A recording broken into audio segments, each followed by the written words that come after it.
9 जुलाई। बाबा बहुत नशा चढ़ा रहे हैं प्रारंभ से ही। बिगड़ी को बनाने वाला, तुम्हारी तकदीर ऊंची बनाने वाला तुम्हारा बाप शिव बाबा तुम्हारे सम्मुख है। तुम उनकी श्रीमत पर चलकर जो वो तुम्हें पढ़ा रहे हैं वो पढ़ाई पढ़कर अपनी तकदीर को बहुत ऊंचा बनाते हो। बाप को ही ऑलमाइटी अथॉरिटी, ज्ञान का सागर, पीसफुल, ब्लिसफुल, मर्सीफुल कहा जाता है। वही आते हैं, सत्य ज्ञान देते हैं। जैसे विद्वान जो बहुत पढ़े लिखे होते हैं शास्त्रों की अथॉरिटी कहलाते हैं। अच्छे पढ़े लिखों को बनारस में टाइटल भी मिलते हैं। बाबा ने 2-4 टाइटल बताए, श्री 108, सरस्वती, महाउपाध्याय और बहुत सारे टाइटल। जैसा जैसा जो विद्वान उनको वैसे वैसे टाइटल मिलते हैं। बाबा कह रहे सत्य ज्ञान देने वाला, संपूर्ण ज्ञान की अथॉरिटी, वेदों शास्त्रों का सार सुनाने वाला मैं एक निराकार परमात्मा ही हूँ। मैं तुम्हारा टीचर बनकर आता हूँ। मैंने कहा मैं कल्प कल्प में एक बार पुरुषोत्तम संगम युग पर आता हूँ। लोगों ने लिख दिया युगे युगे आता है भगवान। बाबा कह रहे मैं हर युग में आकर क्या करूँगा? सतयुग में आ जाऊँ, वहाँ कोई दुखी नहीं, कोई अधर्म नहीं, कोई पाप नहीं, तो मैं क्या करूँ आके? कलयुग के अंत में जब पाप बहुत बढ़ जाता है, जब तुम सब मुझे पुकारने लगते हो, हे पतित पावन आओ, तब मैं आता हूँ। मैं तुम्हें विधि सिखाता हूँ, तुम पावन कैसे बनो। अब तो रावण राज्य है, चारों ओर लड़ाई झगड़े हैं क्योंकि विकार है। क्रोध करने वाले को भी क्रोधी कहते हैं, तो लोभ करने वाले को कहते हैं बड़ा लोभी है। लेकिन कामी व्यक्ति बहुत गंदा शब्द। इस काम विकार पर बहुत लड़ाइयाँ हुई, राजाओं के बीच लड़ाई होती रही, नष्ट होते रहे राज्य काम विकार के कारण। बाबा कह रहे यही तुम्हारा सबसे बड़ा शत्रु है। इसलिए लोगों ने कह दिया मन से हारे हार है, मन से जीते जीत। यानी काम विकार से हार गए हम तो राजाई गंवा दी, इस पर विजय प्राप्त कर ली तो पुनः हमें राजाई मिल जाती है। बाबा कह रहे हैं, प्रेरित कर रहे हैं, तुम जाओ राजाओं के पास जाओ, उन्हें ज्ञान दो। जैसे अष्टावक्र के लिए दिखाते हैं। राजा जनक ने ऐलान किया था कोई मुझे 1 सेकंड में जीवन मुक्ति का ज्ञान दे, तो अष्टावक्र ने दिया, तुम आत्मा हो, देह से न्यारे हो जाओ। ऐसे ही बाबा कहते तुम भी राजाओं को ज्ञान दो कि तुम सूर्यवंशी राजा थे, फिर चंद्रवंशी बने, वैश्यवंशी, अब शूद्रवंशी बन गए हो। अब अगर तुम्हें फिर से सूर्यवंशी राजा ही चाहिए तो आकर राजयोग सीखो। भगवान स्वयं राजयोग सिखा रहे हैं, राजाओं का राजा बना रहे हैं, राज्य स्थापित कर रहे हैं, दैवी स्वराज्य स्थापित कर रहे हैं। अब राजाई में तो नंबरवार पद होते ही हैं।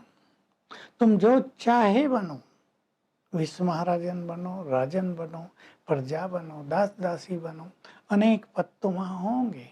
इसलिए बाबा कहते हैं अगर तुम्हें नर से नारायण बनना है तो माता पिता को फॉलो करो। तुम्हारे माता पिता कितना अच्छा पुरुषार्थ कर रहे हैं।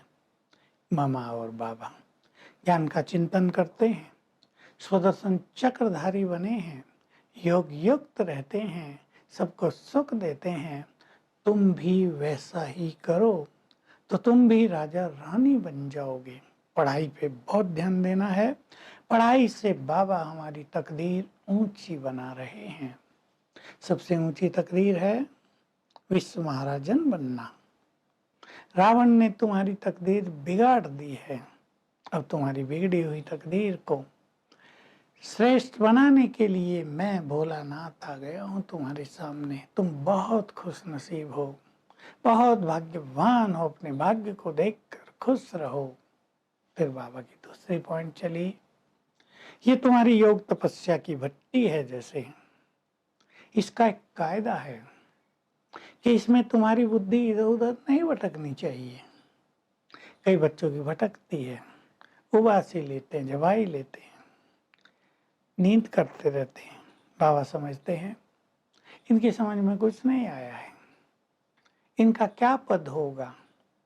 कायदे बहुत कड़े थे पहले, ऐसों को बाहर निकाल दिया जाता था। बाबा ने शुरू की थोड़ी हिस्ट्री बताई, एक एक पे ध्यान रखा जाता था। इधर उधर देख रहे माना योग नहीं लग रहा है, तुम बाहर जाओ, वायुमंडल खराब होता है। बाबा कहते हैं बाबा देखते थे कि इस बच्चे का बाबा से बहुत प्यार है, उसे दृष्टि देते थे और वो ध्यान में चले जाते थे, साक्षात्कार करने लगते थे। भारत वालों का तो स्वर्ग से बहुत प्यार है, स्वर्ग में पहुंच जाते थे, देवी देवताओं को, श्री कृष्ण को देखते रहते थे। तो बाबा ने कहा कहानी तो बहुत लंबी है, अंत में ये साक्षात्कार का खेल फिर से चलता रहेगा। बाबा तुम्हें बहलाते रहेंगे, बहुत प्यार करेंगे।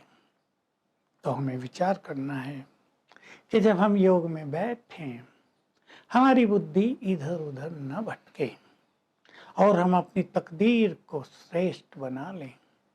इंतजार करते थे ना, तकदीर बनाने वाला कब आए।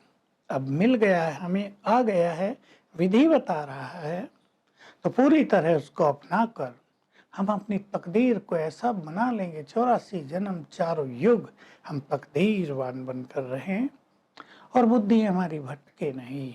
बुद्धि को मनुष्य स्वयं भटकाता है, विकारों के पीछे, इच्छाओं के पीछे, मान सम्मान के पीछे।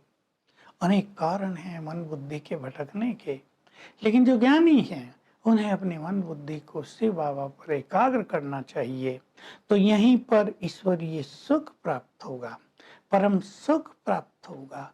योग में एकाग्रता हो जाएगी, योग करने को मन करेगा। वरदान है सदा साथीपन का अनुभव।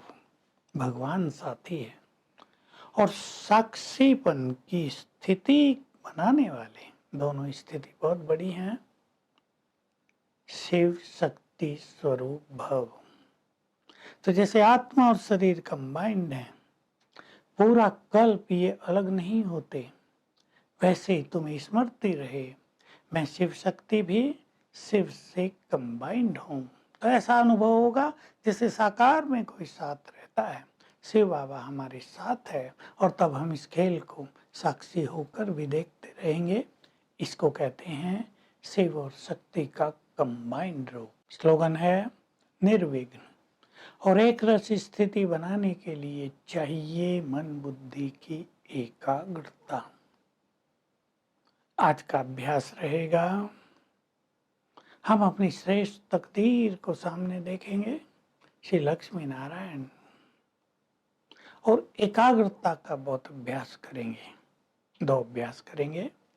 पहले 10 सेकंड आत्मा के स्वरूप को देखेंगे, फिर 10 सेकंड शिव बाबा के स्वरूप को परम धाम में ज्ञान सूर्य के रूप में, फिर आत्मा का स्वरूप 10 सेकंड, फिर शिव बाबा का स्वरूप 10 सेकंड। 5 बार कर लें एक बार बैठकर। अगर 5-7 बार भी सारा दिन कर लेंगे तो एकाग्रता की शक्ति में वृद्धि का अनुभव होगा। Om Shanti. To watch Peace of Mind channel videos on YouTube, subscribe us on youtube.com/tvpeaceofmind. Just a click for a peaceful life.